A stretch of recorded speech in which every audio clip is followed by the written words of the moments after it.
Nous sommes le 6 février 2026 et c'est aujourd'hui la journée internationale de tolérance zéro à l'égard des mutilations génitales féminines. Une atteinte, nous dit l'ONU, aux droits fondamentaux des filles et des femmes. Et d'ailleurs, les Nations Unies veulent mettre fin à ces mutilations d'ici à 2030. Et quand on parle de ces mutilations, on parle notamment de l'excision. Notre invitée ce soir intervient auprès des femmes africaines à ce sujet. Elle s'appelle Eva Barra, elle est ethno-coach. Elle va nous expliquer dans un instant son travail. Mais d'abord, un extrait de C'est carré, la séquence explicative disponible sur nos réseaux sociaux. Aujourd'hui, il s'agit de casser les idées reçues sur l'excision. On regarde.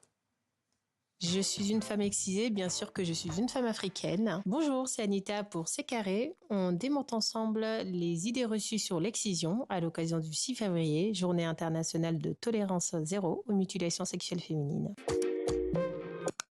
Je suis une femme excisée, bien sûr que je suis une femme africaine.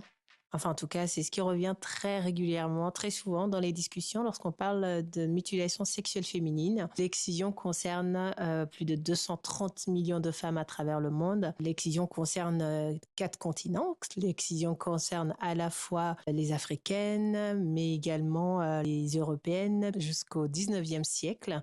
L'excision concernait des femmes européennes. Elles étaient excisées notamment pour guérir de l'hystérie et de la masturbation féminine. Donc tout ça, c'est pour avoir le contrôle sur le corps et sur la sexualité des femmes. Je suis une femme excisée, bien sûr que je suis chrétienne. Non, je déconne, mais souvent quand on parle de l'excision, on pense que c'est plutôt justement que ce sont des personnes de confession musulmane qui pratiquent beaucoup.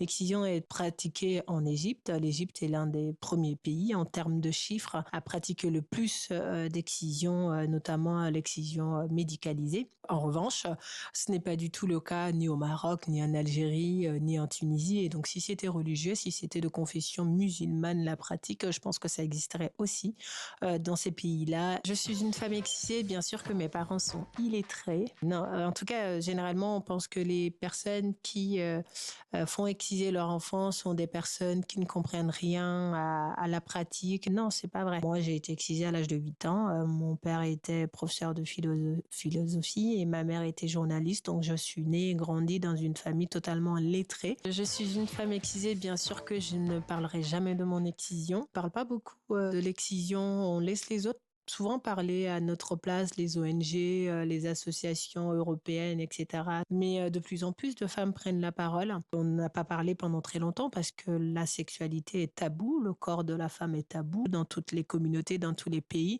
C'est très intime aussi. Et je pense que notre génération à nous, clairement, ne fera pas exciser ses filles. C'est une certitude. On comprend que ça a de vraies conséquences sur la santé de la jeune fille et sur la santé de la femme. C'est important que nous, que ça soit nous, notre génération, qui arrête tout ça et qui mette un stop aux mutilations sexuelles féminines. Voilà, C'est carré, le média connecté de TV5 Monde à suivre sur Instagram, Facebook, TikTok et YouTube.